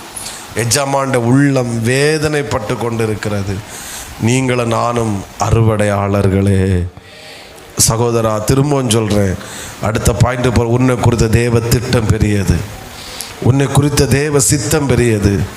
ஆமை, மனிதன் அல்ல உன்னை உயர்த்துவது, கர்த்தர் உன்னை உயர்த்துவா. யார் தடை பண்ணினாலும் உன் உயர்வை ஒருவராலும் தடை செய்ய முடியாது. ஆமை, இயேசுடைய இருதயத்தை நம்முடைய இருதயமாய் மாறட்டும். இயேசுடைய இதய துடிப்பு நம்முடைய இதய துடிப்பாய் மாறட்டும். இயேசுடைய பாரம் நம்முடைய பாரமாய் மாறட்டும். ஒரு ஆமேன் சொல்லுங்க பார்க்கலாம். என்னைக்கும் இயேசு என்னை சந்தோஷப்படுத்தினார் என்கிற சாட்சியை தாண்டி என் நிமித்தம் தேவன் சந்தோஷப்பட்டார், என் நிமித்தம் ஆண்டோட உள்ளம் களி கூர்ந்தது என்கிற சாட்சி நம்மிடத்திலிருந்து பெருகட்டும். இங்கே இருக்கிற வாலிபர்களும் பெரியவர்களும் முதியவர்களும் அறுவடையாளர்களாகத்தான் கர்த்தர் பார்க்கிறாரு. நீ அறுவடை செய்ய அறுவடையாளராய் நீ மாற ஆயத்தம் என்றால் உன் கரத்தில் அறுவடையை கொடுப்பதற்கு கர்த்தர் ஆயத்தமாயிருக்கிறார். இட்ஸ் ட்ரூ, உண்மை. தருவார். அந்த 70 பேரும் போயிட்டு திரும்பி வரும்போது நாங்கள் போனோம், ஒன்றும் நடக்கலை. வேஸ்ட்டாக போச்சு, நேரம் தான் வேஸ்ட் ஆச்சு, எங்கள் பணம் தான் வேஸ்ட் ஆச்சு, எங்கள் ஆரோக்கியம் வேஸ்ட் ஆச்சு அப்படி சொல்லலை. போன அத்தனை பேர் திரும்பி சந்தோஷத்தோடு கர்த்தர் திரும்பி வர வச்சார். அவர்கள் பிசாசுகள் கீழ்ப்படியுதுன்னு சொல்ல வச்சார். எங்கள் மூலம் அற்புதம் நடக்குதுன்னு சொல்ல வச்சார். ஏன்னா அறுவடையாளர்கள் எழும்ப ஆயத்தம் என்றால் அறுவடையை கொடுப்பதற்கு கர்த்தர் ஆயத்தமாக இருக்கிறார். எத்தனை பேர் ஆமீன் சொல்லுகிறீர்கள்? கொஞ்சம் இயேசுக்காக ஓடுங்களேன். ஒரு வாழ்க்கை, நம்ம மூக்கு இருக்கிற வரையிலும் சளி வந்துக்கிட்டு தான் இருக்கும். சரீரம் இருக்கிறவர்களும் அது வலி இது வலி, அதை இது பண்ணிட்டு ஆண்டவரை சித்தம் செய்வதற்கு நான் என்னை அர்ப்பணிக்கிறேன். நீர் என்னிடத்தில் என்ன எதிர்பார்க்கிறீர் ஆண்டவர்? என்னிடத்தில் உண்மை குறித்த விருப்பம் என்னப்பா? நீங்கள் சொல்லி பாருங்கள். உங்களை கொண்டு மகிமையான காரியங்களை செய்ய கர்த்தர் வல்லமை உள்ளவராக இருக்கிறார். அப்போஸ்தலனாகிய பவுலுக்காக நான் ஆண்டவரை ஸ்தோத்தரிக்கிறேன். ஆண்டவர் தமஸ்கு வீதியில் சந்தித்த போது எனக்கு என்ன தருவீர்னு அவர் பவுல் கேட்கல. பவுல் ஆண்டவரை பார்த்து கேட்டது, நான் என்ன செய்ய சித்தமாக இருக்கிறேன். குருடாக தான் இருக்கிறான், எனக்கு பார்வை சுகமாகுமா, எனக்கு என்ன தரணும் அவன் கேட்கவே இல்லை. அவன் கேட்டது, நான் என்ன செய்யணும், நான் என்ன செய்யணும், என்கிட்ட என்ன எதிர்பார்க்கிறீர், நான் என்ன செய்ய நீர் விரும்புகிறீர், அதை தான் ஆண்டவர் சொன்னார். நீ போ, அங்கே உனக்கு காண்பிப்பேன். போனார். அந்த பவுலை கொண்டு தான் கர்த்தர் பட்டணங்களை அசைத்தார். அந்த பவுலை கொண்டு சபைகளை ஸ்தாபித்தார். அந்த பவுலை கொண்டு இயற்கைக்கு அப்பாற்பட்ட காரியங்களை செய்தார். நான் அப்போஸ்தலர் 16ஆம் அதிகாரத்தை கடந்த நாட்கள் வாசித்து இருக்கும்போது அவனை அடித்தாங்க, ஜெயிலில் தூக்கி போட்டான், என்னெல்லாமோ அவங்க துதித்து பாடினாங்க.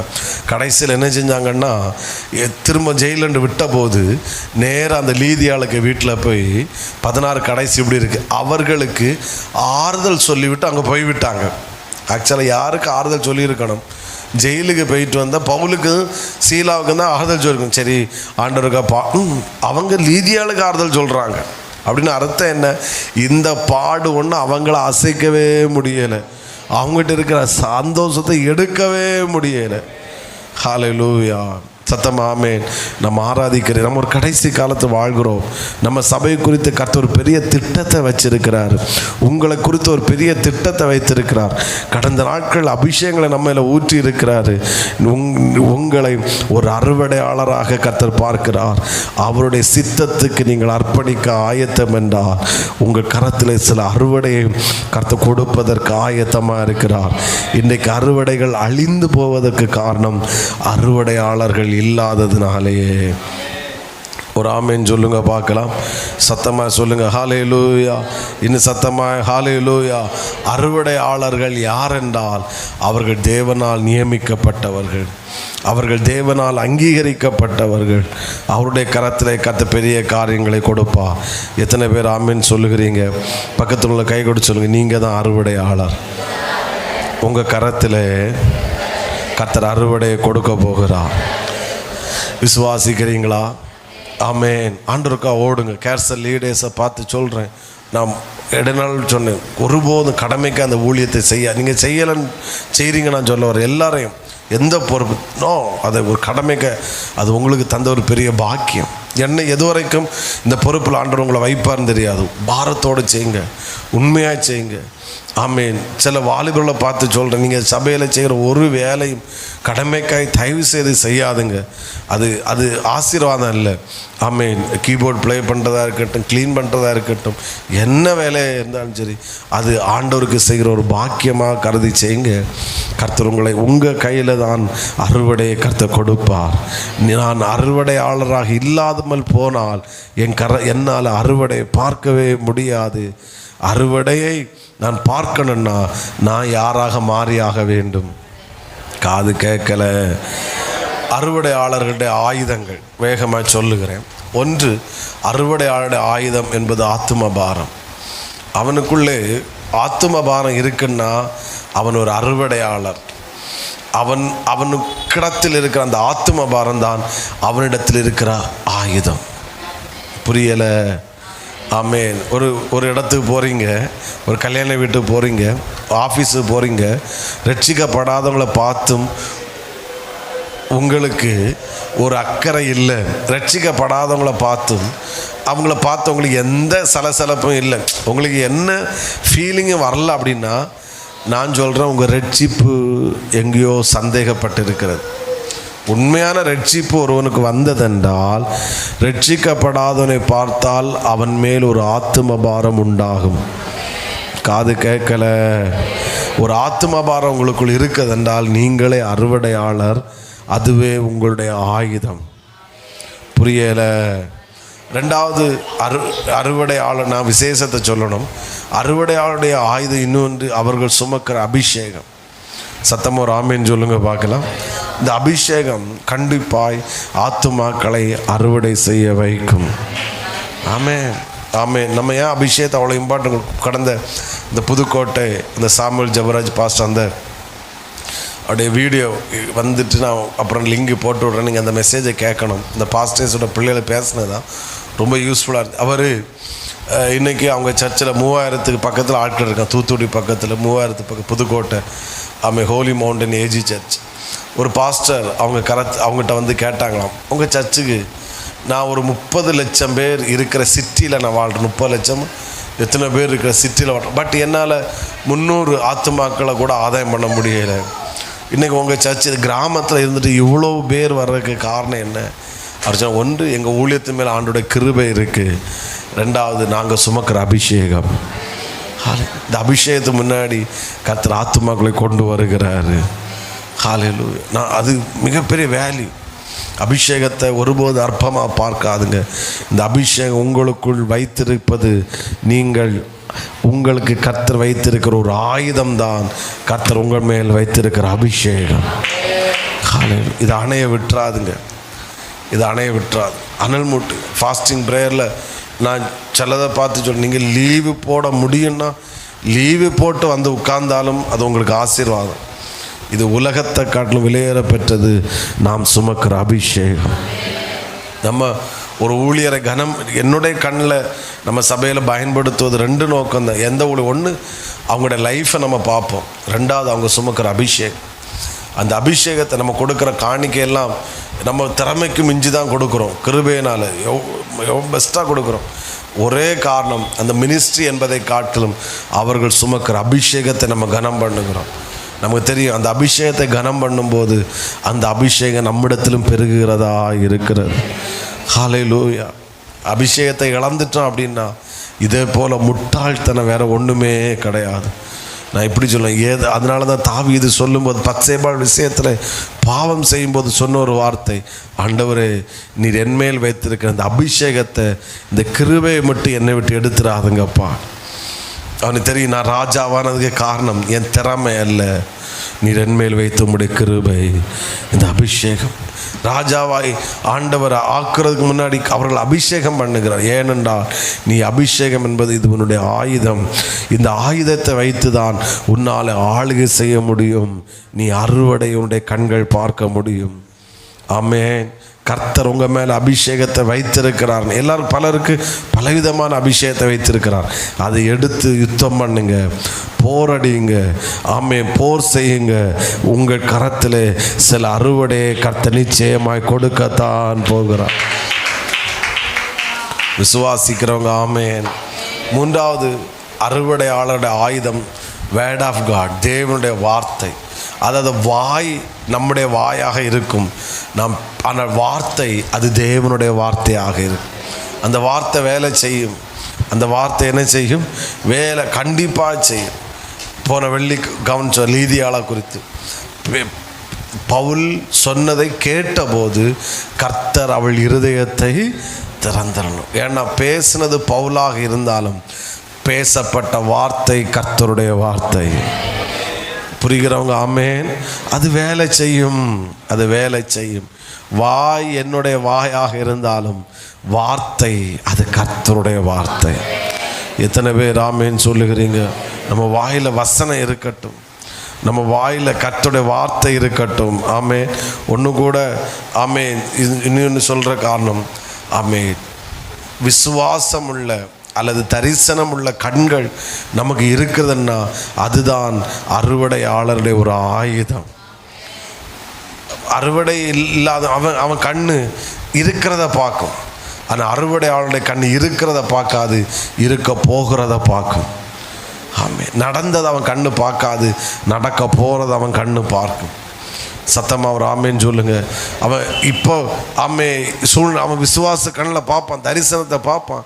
என் ஃபியூச்சர் இப்படி இருக்கும், கர்த்தர் என்னை இப்படி பயன்படுத்துவார், என்னை இத்தனை பேருக்கு ஆசீர்வாதமாக வைப்பார். இன்றைக்கி நான் வாலிபனாக இருந்தாலும் 5 வருடம் தாண்டும் போது கர்த்தர் என்னை ஒரு உன்னதமான இடத்துல கர்த்தர் நிச்சயமாக வைப்பார். இதுவே அறுவடையாளருடைய ஆயுதம். சத்தமாக ஒரு ஆமேன். ஓகே, விசுவாசிக்கிறீங்களா? சொல்லுங்கள், நான் ஒரு அறுவடையாளர். சோத்திர சத்தமாக சொல்லுவீங்க நினச்சி சொல்லுங்கள் ஒரு முறை கூட. நான் ஒரு ஆண்கள் பக்கத்தில் சத்தம் வரல, கொய்யாக்காயை சவைச்சு உள்ள தள்ளுங்க, இல்லைன்னா துப்புங்க, துப்பிட்டு சொல்லுங்கள், நான் ஒரு அறுவடையாளர். ஆமேன். ஓகே, அறுவடையாளர் விசேஷம் இதான் என்னோட பிரசங்கம். ஆனால் பாயிண்டை மட்டும் சொல்கிறேன். லூக்கா 10ஆம் அதிகாரத்துக்கு வருவோம். அந்த சம்பவத்திலிருந்து சில காரியங்களை சொல்லுகிறேன். 10ஆம் அதிகாரம் 7ஆம் வசனத்தை வாசிப்போம்.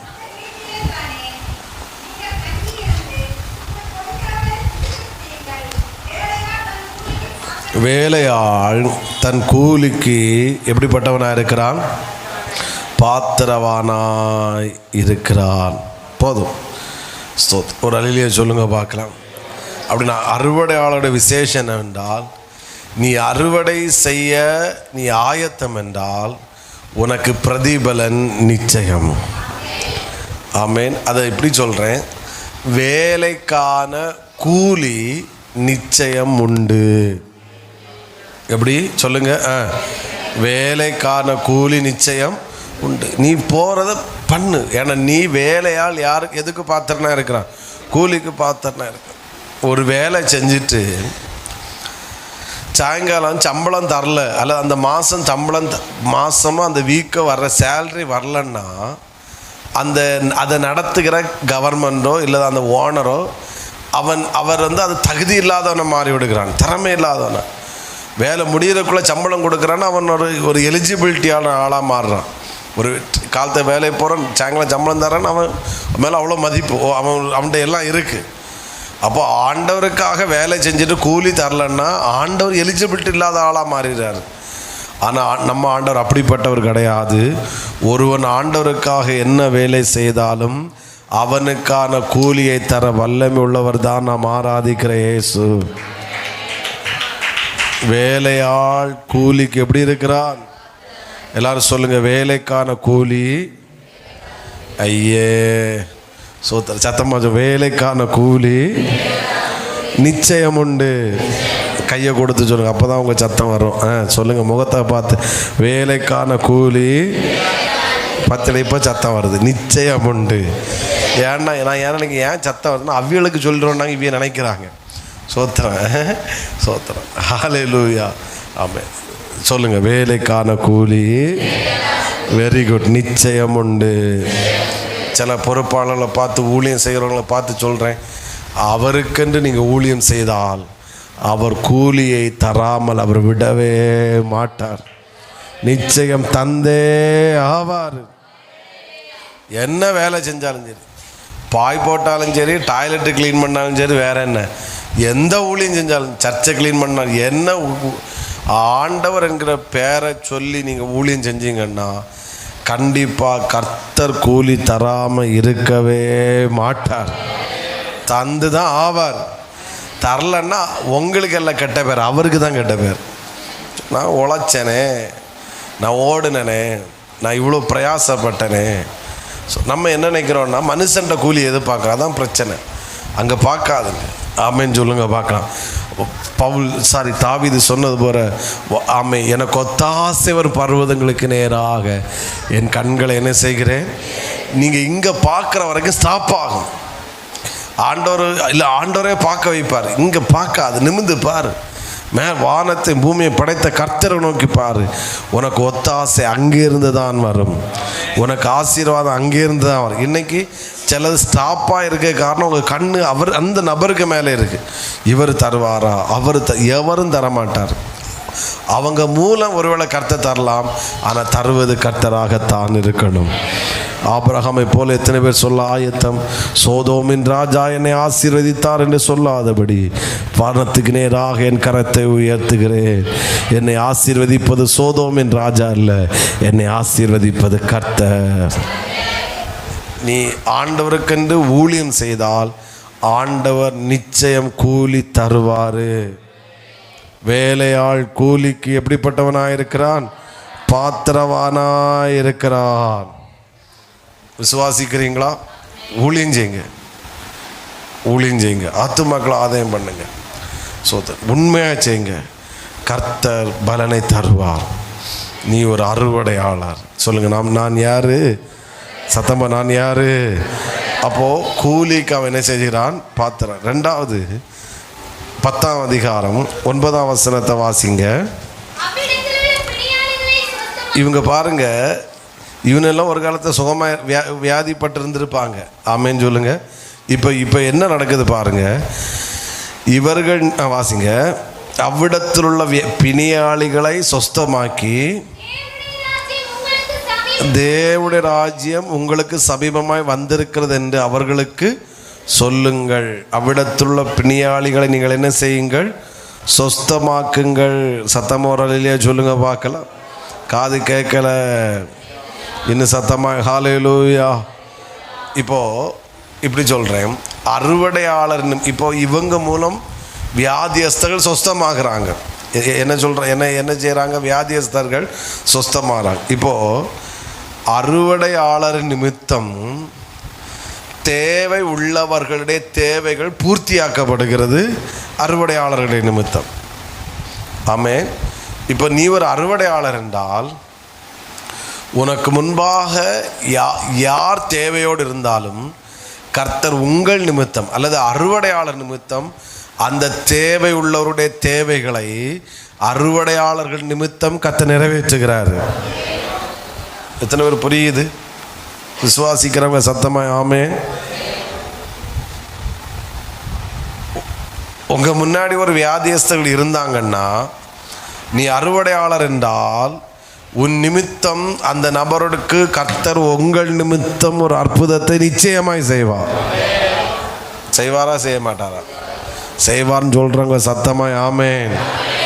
இந்த சத்தம் போதாது, இன்னும் சத்தமாய் ஹல்லேலூயா. ஆமென். ஒரு காலத்தில் நான் தேவையாக இருந்தேன், அது நான் அறுவடை. இன்றைக்கு என் தேவைகள் சந்திக்கப்படுவது மட்டுமல்ல, மற்றவர்களுடைய தேவைகள் சந்திக்கப்படுவதற்கு கர்த்தர் என்னை பயன்படுத்துகிறார். தேவை என்பது பணத்தை மட்டும் நான் சொல்லலை. அவர்களுக்கு உங்கள் நிமித்தம் இயேசு போகிறாரு, உங்கள் நிமித்தம் சுவிசேஷம் போகிறது, உங்கள் நிமித்தம் ரட்சிப்பு போகிறது, உங்கள் நிமித்தம் ஒரு ஆறுதலான வார்த்தை போகிறது, உங்கள் நிமித்தம் ஒரு சுகம் போகிறது. ஆமென். அப்போது அறுவடையாளர் என்றால் தேவையோடு இருக்கிற ஜனங்கள். இன்றைக்கி கொஞ்சம் பார்த்தீங்கன்னா தேவையோடு எத்தனை லட்சங்கள் இருக்கிறாங்க மக்கள். ஒரு ஆமென். எனக்கு என்ன இடையில ரொம்ப தாக்கின ஒரு சம்பவம், நான் பட்டுக்கோட்டைக்கு போயிருந்தேன். கர்த்தர் சித்தமாக அவருக்கு டிசம்பரும் ஆண்டவர் கொண்டு போகிறாரு நினைக்கிறேன். டிசம்பர் 2nd வீக்கு போகிறேன். அங்கே போகும்போது ஒரு பாட்டியம்மா, நிறைய பேர் நம்ம இங்கே கன்னியாகுமரி மாவட்டத்தில் கூட்டம் முடி ஜெபிக்க அவ்வளோ வரமாட்டாங்க, அது ஒரு ஆசீர்வாதம். பட் அந்த மக்கள் எல்லாம் அது திருநெல்வேலிக்கு அங்கெல்லாம் போயாச்சுன்னா ஜெபம் பண்ணக்குன்னு ஒரு க்யூவில் வந்து நிற்பாங்க. சோத்திரம். அங்கேயும் ஒரு பாட்டி வந்து நின்னாங்க, எனக்கு இன்னும் அது மறக்கலை. சோத்திரம். அப்போது இப்படி சொன்னாங்க, நான் எல்லாருக்கும் ஜெபம் பண்ணும்போது அந்த பாட்டிக்கும் அப்படி ஜெபம் பண்ணும்போது அந்த பாட்டி நின்றுட்டு என்னை பார்த்து சொன்னாங்க, ஐயா நான் உறங்கி 10 நாள் ஆகுது. சோத்திரம். நான் இந்த தலைவலி ஏதோ ஒரு வலியினால் நான் உறங்கலை. அவங்க இப்படி என்னை பார்த்து, இன்னைக்காவது நான் உறங்குவேனா, அதுக்காண்டி நீங்கள் ஜோம் பண்ணீங்களா எனக்கு வேண்டி அப்படின்னு. ஸோ என்னை அப்படியே பாதிச்சுட்டு அந்த வேர்டு ஒரு அலையிலேயே சொல்லுங்க பார்க்குறேன். ஆண்டவர் ஆண்டவரே இந்த பாட்டி இன்னைக்கு தூங்கணும் ஆண்டவரே. அது இன்னொரு தாயாரம் காட்டினாங்க. இவங்க கேன்சர் பேஷண்ட்டு, அடுத்த வாரம் ஞானஸ்தானம் எடுக்கணும். அதனால் என்ன செய்யணும்னா, வலியினால் துடிக்கிறாங்க, உயிரை கேட்டு வச்சுருக்கோம். ஆண்டவரே ஞானஸ்தானம் எடுத்துட்டு இவங்க என்ன செஞ்சிடட்டு, மறித்திரட்டு, அப்போ பரலோகம் போயிடுவாங்க, அதுக்காக உங்களை பிடிச்சி வச்சுருக்கணும் அப்படின்ற மாதிரி அந்த பாஸ் சொன்னாங்க. எனக்கு அதில் உடன்பாடு இல்லை. எனக்கு என்ன கொஞ்சம் ஆண்டவரே அது எப்பவும் இதாகட்டு, ஆனால் நீர் ஆமேன் இவர்களுக்கும் சுகத்தை கொடுக்க வல்லமுள்ளவராக இருக்கிறேன். ஞானஸ்தானம் எடுத்த பிறகு இறந்தேன் என்பதல்ல சாட்சி. இந்த கேன்சர் வியாதியாக இருந்த எனக்கு கர்த்தர் சுகத்தை கொடுத்து இன்னைக்கும் ஜீவனோடு வைத்திருக்கிறார் என்பதுதான் சாட்சி. ஆமேன். அவங்களையும் ஜெபிக்கணும். அப்போது நான் நினைக்கிறேன் இந்த 2 பேருக்கும் ஒரு சுகம் வெளிப்பட்டிருக்குன்னா எப்படி தெரில, வெளிப்பட்டிருக்குன்னா அதுவே மிகப்பெரிய சாட்சி. அப்போது தேவையுள்ள மக்கள் லட்சங்கள் இருக்கிறார்கள். அறுவடையாளுடைய கரத்திலே தான் அவர்களுடைய தேவைகளை பூர்த்தி செய்கிற கிருபைகளை கர்த்தர் அறுவடையாளுடைய கரத்திலே கர்த்தர் கொடுத்திருக்கிறார். சத்தமாக ஒரு ஆலையிலேயோ சொல்லுங்க பார்க்கலாம். இன்னும் சத்தத்தை உயர்த்தி ஆமேன். இதோட கனெக்டாக எப்படி ஒன்று சொல்கிறேன். நீங்கள் இப்படி சொன்னால் நம்மளை பார்த்து சில கை சூண்டணும். எப்படி கை சூண்டணும்னா, இந்த அக்கா நிமித்தம்தான், இந்த பிரதர் நிமித்தம்தான், இந்த சிஸ்டர் நிமித்தம்தான் நான் ரட்சிக்கப்பட்டேன். இவங்க மூலம் நான் சுகத்தை பெற்றுக்கொண்டேன். இவங்க மூலம்தான் என் வாழ்க்கை மாறிச்சுன்னு சிலர் உங்களை பார்த்து கை சூண்டுகிற அளவில் கர்த்தர் நம்முடைய சரித்திரத்தை மாற்றுவாராக. உங்களுக்கு இதுக்கு வேல்யூ தெரியலை. புரிகிறவங்க ஒரு ஆமேன்னு சொல்லுங்க பார்க்கலாம். நம்மளை கை சூண்டணும். இவங்க காரணம் தான் நான் இன்றைக்கி நல்லா இருக்கிறேன். ஒரு 10 பேர் நம்மளை பார்த்து கை சூண்டிட்டாங்கன்னா நான் சொல்கிறேன், இந்த பூமியில் நம்ம வாழ்ந்ததுக்கு ஒரு சரித்திரம் படைச்சிட்டோம். இப்படி கை சூண்டப்படாது. எப்படி பொய்யும் இவள்கிட்ட பழக்கம் வச்சு இவனால தான் என் குடும்பம் நாசமாக போச்சு கை சூண்டிட்டாங்கன்னா, ஸோ அதே போல் பரிதாபம் வேறு ஒன்றுமே கிடையாது. எத்தனை பேர் நான் சொல்கிற தெளிவாக புரியுது? நான் சொல்கிறேன், என்னையும் உங்களையும் கை சூண்டுகிற அளவில் இவர்கள் நிமித்தம்தான் நான் ரட்சிக்கப்பட்டேன், நான் ஆசீர்வதிக்கப்பட்டேன், சுகத்தை பெற்றேன். கை சூண்டுகிற அளவில் கர்த்தர் வைப்பாராக. ஆமென். ஒன்று மட்டும் சொல்லி முடிக்கிறேன். 10ஆம் அதிகாரம் 19ஆம் வசனத்தை வாசிங்க. அறுவடையாளோட இன்னொரு விசேஷம்.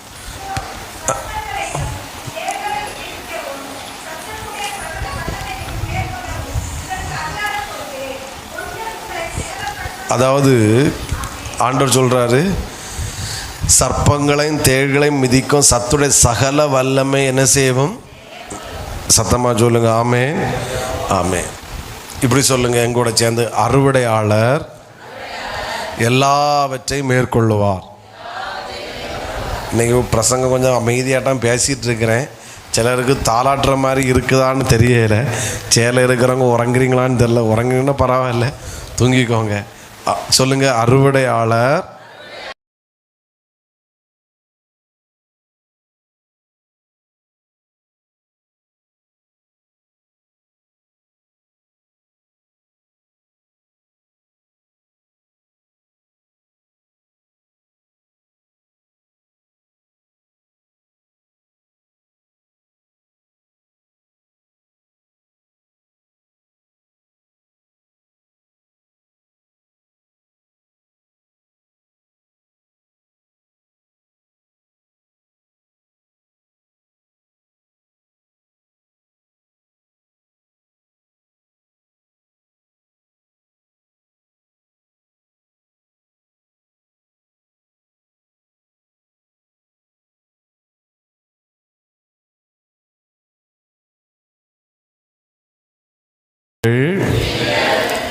சவுண்டு குறைஞ்சிட்டு, நீங்கள் எல்லாவற்றையும் மேற்கொள்வீர்கள், ஒன்றும் உங்களை மேற்கொள்ளவோ சேதப்படுத்தவோ முடியாது.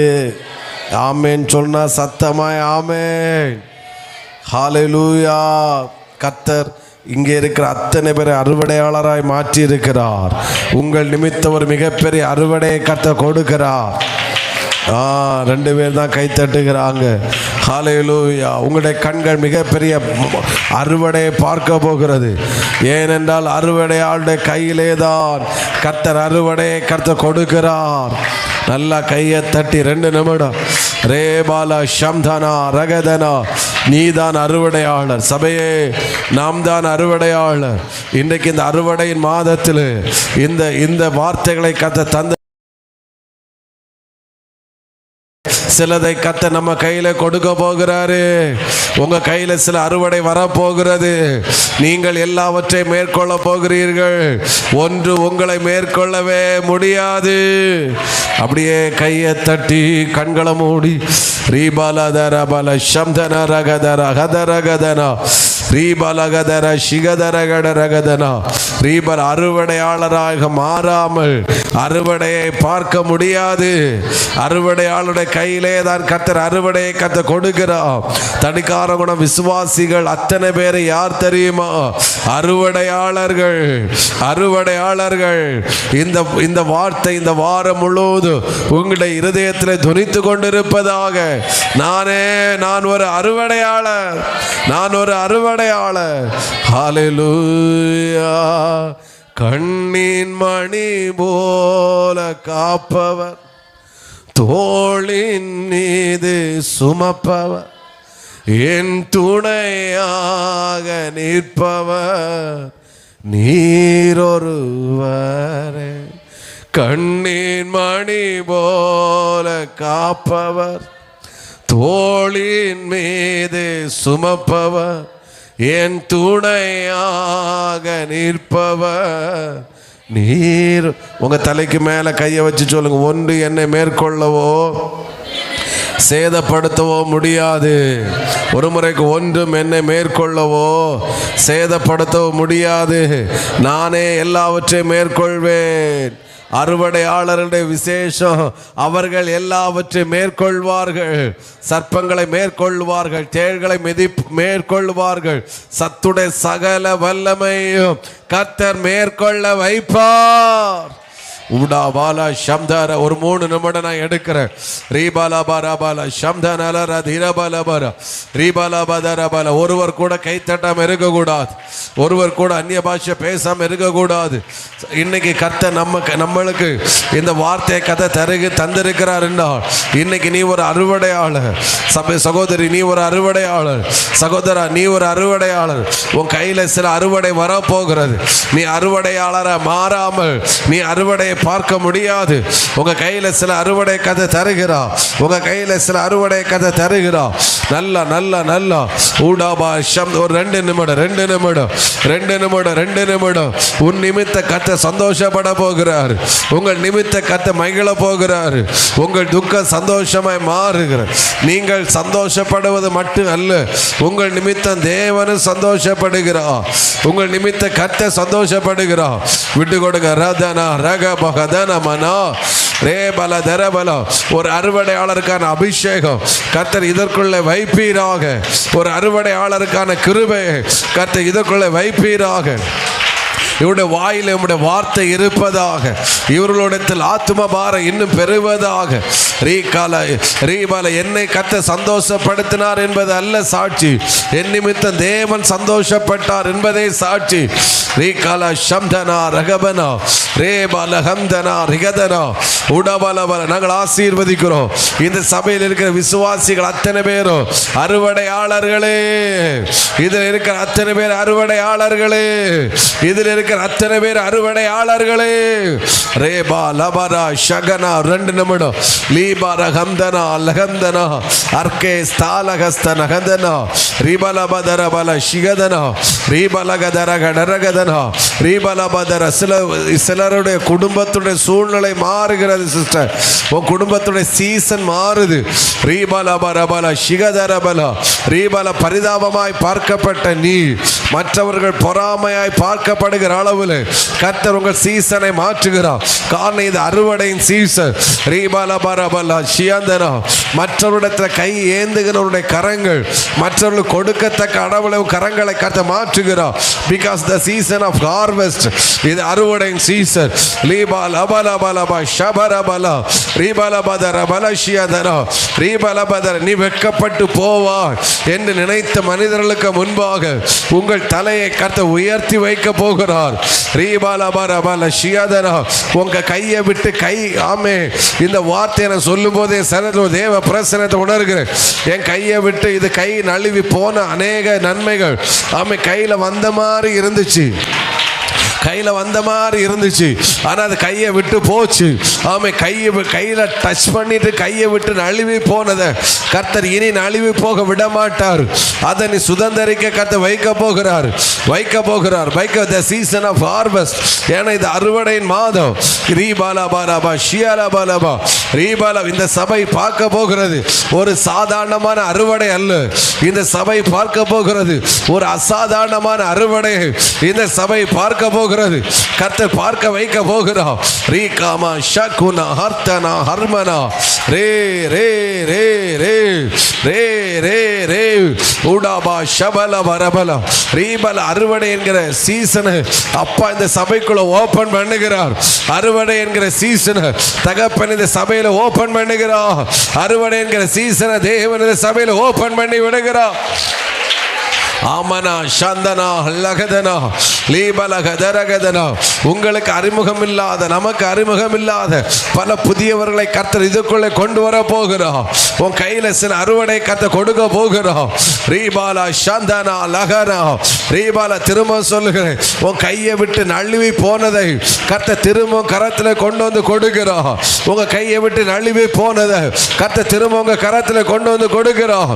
உங்க கரத்தை விட்டு நழுவி போனதை கர்த்தர் திரும்ப கரத்தில் கொண்டு வந்து கொடுக்கிறார். இங்கே பேசப்பட்டது பிரசங்கம் அல்ல, இங்கே பேசப்பட்டது தேவனுடைய வார்த்தை, தேவனுடைய இதய துடிப்பு. பெற்றுக்கொள்.